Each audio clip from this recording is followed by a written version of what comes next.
Okay, alright. Welcome back to my YouTube channel. I'm Mandis Vlog. Ito, talagang mainit, mainit na pinag-uusapan. Ito sa media platform. Ang artista na si Nadine Lustre. Nako po, sexy, maganda. Biktima din nitong leader ng kulto na ito. Diyan po sa kapihan. Laman ng video na yan ang ating tatalakayin at ipakikita ko sa inyo ang video ni Nadine Lustre diyan ho sa kapihan. Kung bago pa lang po kayo sa aking maliit pa na YouTube channel, inaanyayahan ko po kayo, please subscribe, sabay-sabay po nating i-like ang video na ito kung nagustuhan nyo po. Ako'y muling nakikiusap mga kaibigan, kung pwede lang ho, patapusin po nating panoorin ng kabuuan ng vlog na ito at nang sa ganon lubos po nating maunawaan. Heto na! Samahan niyo po ako mga kaibigan.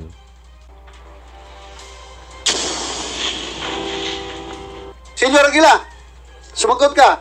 Senyor Aguila, kinasal mo yung anak ni Janet Ahok? Pakanan anak si Dilito. Ha?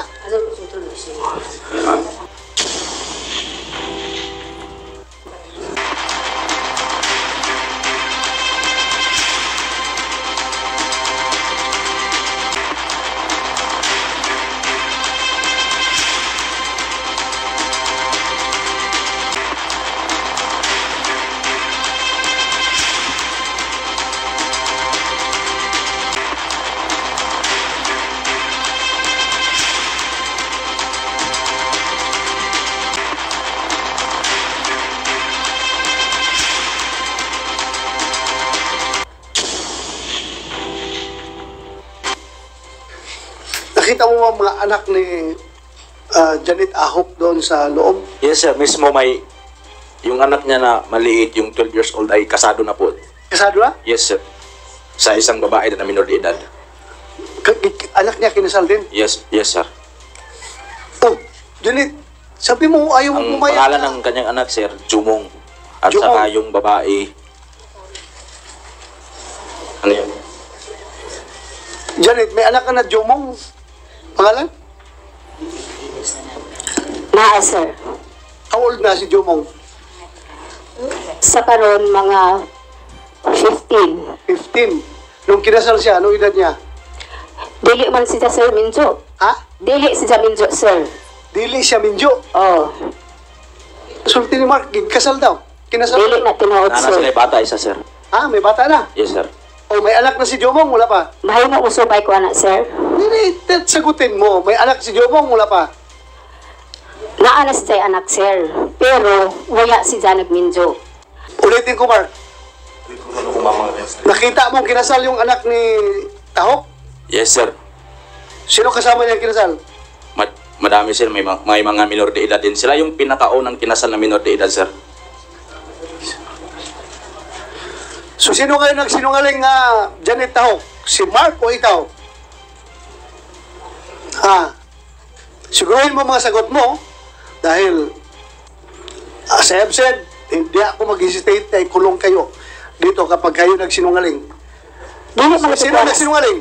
Dili man Mark ito, o anak, ikaw? sir, mo accept kayo. Nag-uyab mo lagi sila. Ha? Wala may gikasal ni senyor. Hila binagahong anak. Nagminjo sila, sir. Ila ng kabubuton. Dili na pinagbutan ni senyor. Labi na naho. Sino nagkasal, Mark, sa kanila? Si senyor sir. Si Senyor. Senyor Aguila. Senyor Aguila, sumagot ka. Senyor Aguila, kinasal mo yung anak ni Janet Ahok? Uya sir, uya. Di na tinuod. Kanang mga bata, naghambog na sir. Naapoy witness nga Ayaw, tudlo-tudlo. Inaog imong kamot, inaog kamot. Kami rin pwede magtudlo-tudlo diri. Inaog imong kamot. Sige, padayon. kanang mga kuan, kanang mga bata naghambog na sir. Ato. Naghambog Ito na mga bata na ito, nagyayabang lang. Kay ang pakanan na si Dilito. Ha? Ano, no? Ang pakanan na si Dilito kay nanon siya kasuko sa abong grupo sa bayanihan. Ang layo mo ba? Nag-usap tayo dito sa anak ni Ako, bakit mo idadamay kagad itong si Kwan? Ipa-sulti si Board Paperto Galatita. Mamaya na, I'm just asking you. Just answer me squarely. Kinasal mo ba yung anak ni Janet Ahok o hindi? Uya, hindi. Hindi. Okay, alright. Iyan po mga kaibigan. Ako po, talagang matindi ito. Iyan ang si Senador Bato. At siyempre, Risa Ontiveros na naganap po diyan sa Senate hearing at doon sa porsyon na nakita nyo ho. Itong si Nadine Lostri.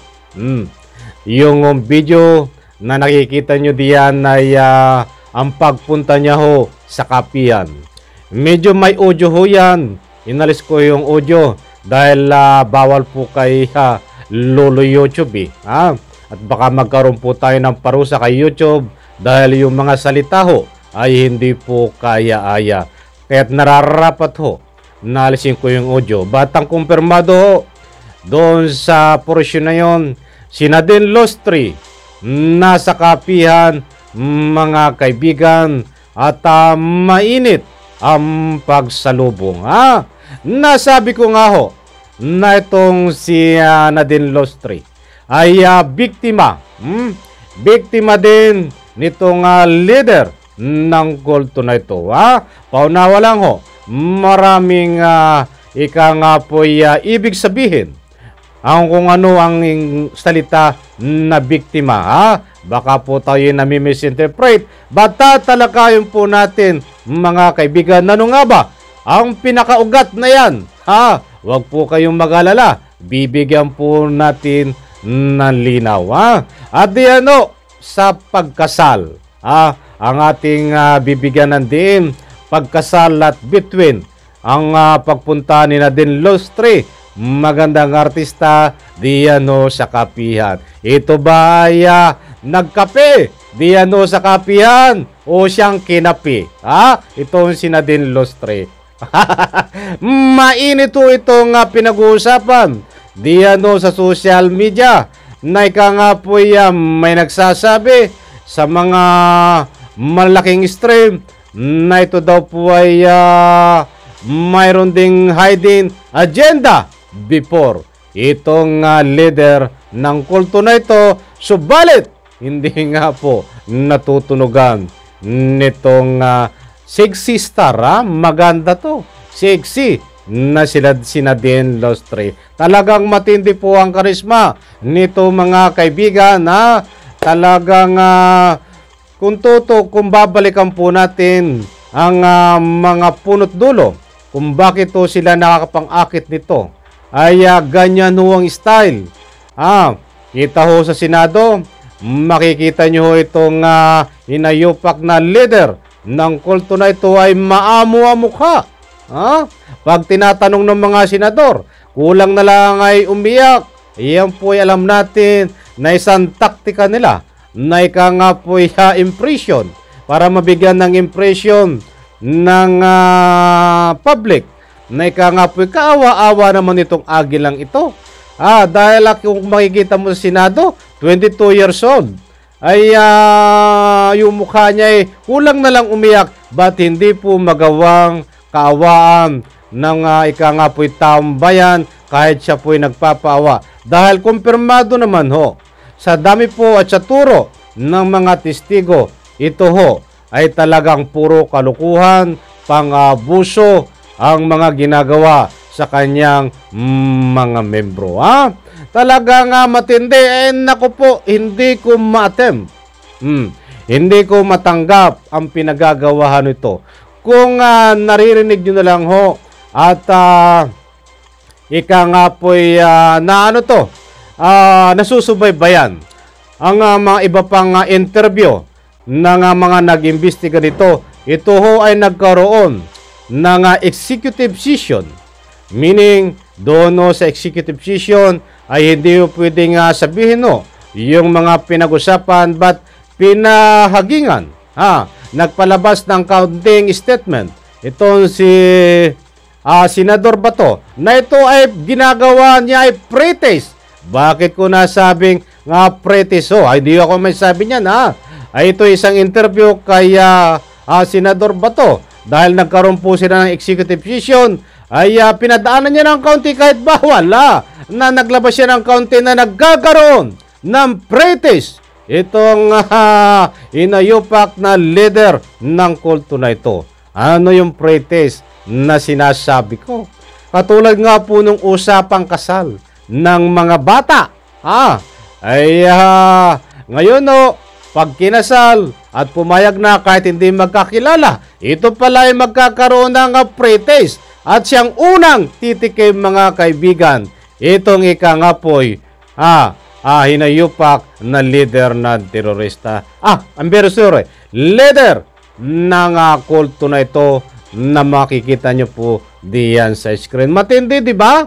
Talagang mabuti at nabisto ito. At tungkol naman dito sa kasal ng mga bata, mayroon pong video dyan na katunayan. Hindi ko lang makuha, mga kaibigan. Nandyan sa isang istasyon na malaki. Kaya hindi ko po makuha ang video na yan. Sapagkat sila ay nagbibigay ng violation ng tinatawag na parusa kapag kinuha mo. Awan ko ba naman sa malaking istasyon na yan. Sila ay nakikita ko naman na nakikikuha din naman ng ibang video. Pag sila ang kukunan ay magbibigay ng parusa, ng technicality. Kaya hindi ko makuha. But anyway, kung gusto nyong mapanood yung mga video na yan, meron pong katibayan, pipilitin ko na makuha. Just imagine, ilang taon? 12 years old. May 10 years old. May 12 years old pataas. Basta, minor de edad, kitang-kita kinakasal itong hinayupak na itong leader ng kulto na ito, mga kaibigan. Napakadaming anggulo dito ang lumulutang, mga kaibigan. Matakin mo, mga civil service, professional na tao, mga police, fireman. Maraming istorya dito sa mga police na ito at mga fireman.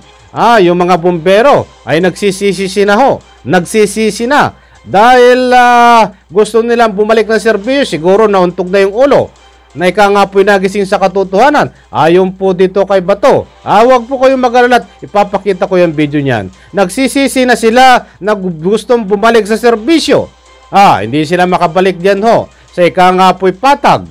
Dahil wala sila matitirhan. Naibinta niya na ang ika nga po'y kanilang mga ari-arihan. Paano pa babalik, mga kaibigan? Dahil napaniwala nitong leader ng kulto na ito na ika nga po'y ginamit yung malakas na lindol noon na yun ang ginamit nila malakas na lindol. Kung matatandaan nyo, pag lindol, ang sabi sa mga tao ay ito ay paghukom na. Ang tanging maliligtas lang ay pupunta sa kapihan. Kaya mga tao ay nagpunta doon sa kapihan dahil sila ay maliligtas. Yan po ang mga doktrina na ginagawa nila, mga kaibigan. But by now, padaan lang po yun. Dumako naman tayo dito kay Nadine Lostre. Isang magandang babae, edukado, artista, sikat. Kita nyo nadali rin ang kulto, mga kaibigan. Biktima din sa maling pamamaraan. Biktima rin ng ika nga po sinasabi na doktrina ng kulto na ito. Paalaala lang yung video po na yan ay kaunti pa lang.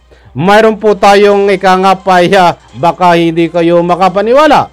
Sa susunod ko pong video mamaya, mayroon po tayong ipapalabas na part 3.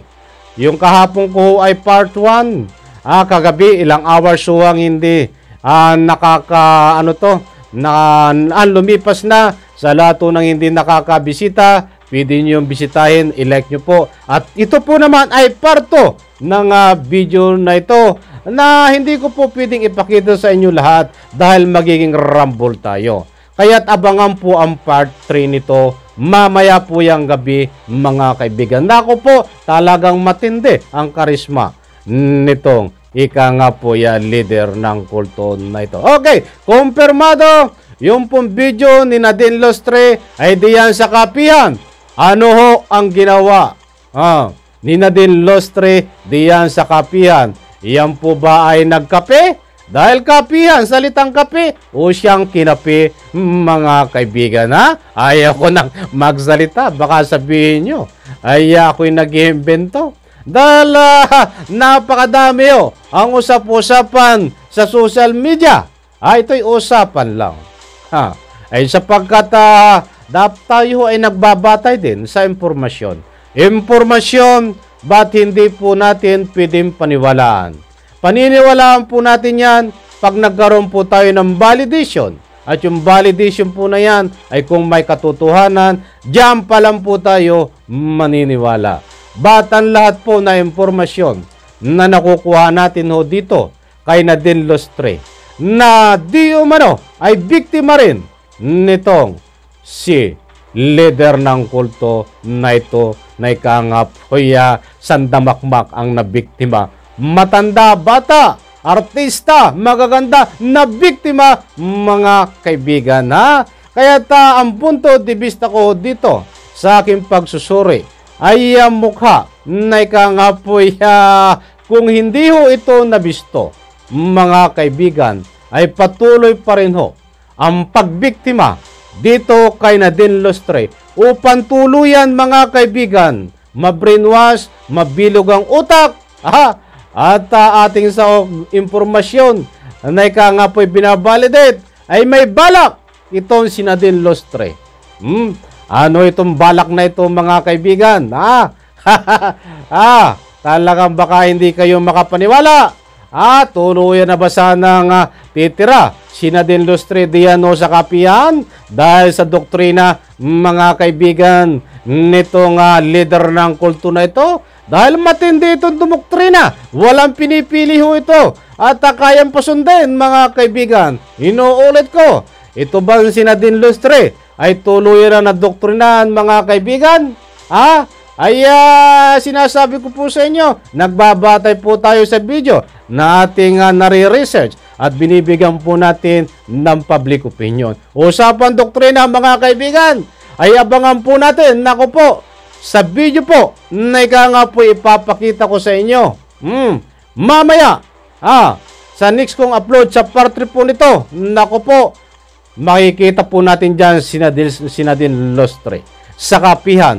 Talagang enjoy na enjoy, mga kaibigan, at pumapalakpak pa. At talagang ang doktrina nitong leader ng kulto na ito ay talagang tumatalab. Ay po yan ang tawag doon, kung saan tumatalab ang tanong, pasensya na, minsan ang Tagalog, kung ay malalim. Basta tumatalab, ay ibig ko sabihin ang doktrina. Matindi ang doktrina talaga nito. Kayang-kaya pati artista, mga kaibigan. Abangan po, mga kaibigan, sa part 3 ko yan. Isang video muli ang ating pakakawalan. At nasa ganun po, kung ano man ang dapat tuklasin dito ay matutuklasan. Maging sino ka man, wala pong patawad itong ikangapoy leader ng kulto na ito, mga kaibigan. Kaabang-abang ito.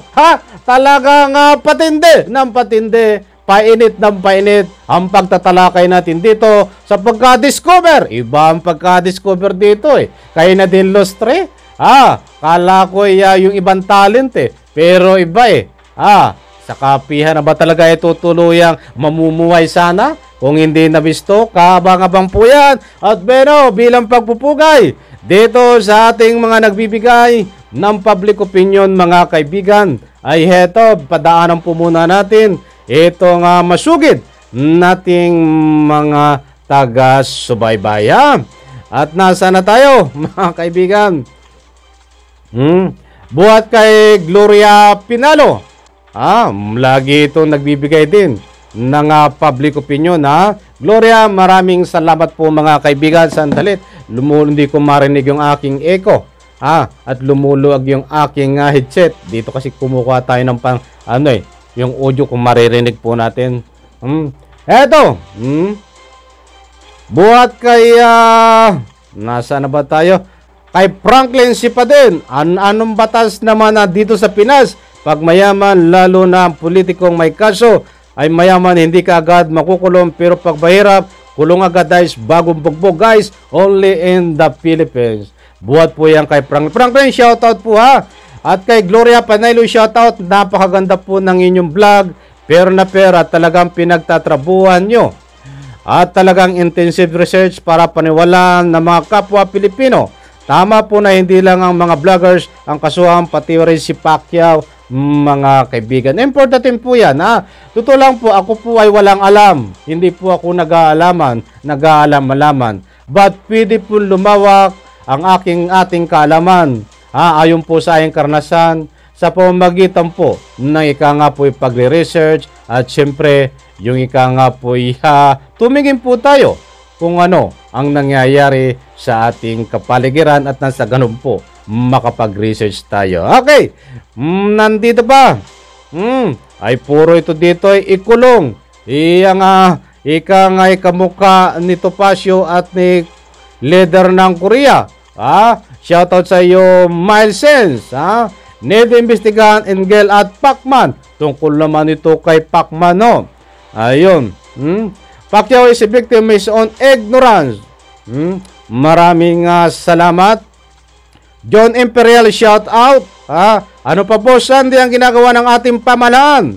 Andi na pala sa Timor-Leste, yan deklaradong terrorist. Okay. Wala bang aksyon ng gobyerno natin? Kawawa naman ang mga kababayan natin na nawala ng pader di pamilya.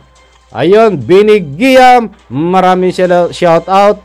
At Milesen, shout out. Ma'am Divine Grace ng Germany, shout out po at maraming salamat. Ma'am Sarah Mahupil, shout out po sa lahat po ng OFW na nandiyan po sa iba't ibang sulok ng mundo. Maraming salamat po. Hindi ko nakuha yung mga nag-comment dito po sa ika nga po leader ng kulto na ito dahil kagabi ko po in-upload yan. Ang kinuha po nating comment ay doon po sa isang araw ko pong upload kahapon, mga kaibigan. Okay, sana po ay nakuha natin ang punto de vista dito kung ano ang gusto nating ipahiwatig. Hindi po tayo ika nga po naninira ng ating kapwa, bagkos tinatalakay po natin ito at nasa ganun po lumabas at magkaroon ng kasagutan ang anuman katanungan po dito, mga kaibigan. Kabang-abang, inuulit ko po, abangan mamaya, tuluyan ang abang Sinadin Lustre. Ay ika nga po maninirahan sana, diyan po sa kapihan. Yan po ang ating tatalakayin mamaya at anuan dahilan kung bakit nandiyan po sa kapihan. Siya po ba ay nagkapilang o siya ay kinapi, mga kaibigan. Nako po, matinding talakayan yan. Mamaya po, samahan nyo po ako diyan. Huwag nyong paliligtasin. May panibagong video po ako na ika nga po ipalalabas diyan, mga kaibigan. Okay, alright. Maraming salamat sa lahat po na aking mga bago na subscribers. Maraming salamat po. Kung hindi man o kayo naniniwala dito sa aking pagtatalakay, ay karapatan nyo po yan at hindi ko po kayo pinipilit. Maraming salamat sa lahat po ng naniniwala dito sa ating pagtatalakay, mga kaibigan. Maraming salamat po. But ang importante ho dito, magkakaiba man ang ating opinyon, mga kaibigan, saan man sulok na kayo naroroon, magkakalayo tayo, ay malalapit tayo, magkakalapit pa rin sa pamamagitan ng social media. Huwag po tayong ika nga po kalimutan. Isa pa rin ang lahi po natin. Pilipino ka, Pilipino ako, mga kaibigan. Pagpalain po tayo lahat. Maraming salamat. Bye-bye. Palakpakan.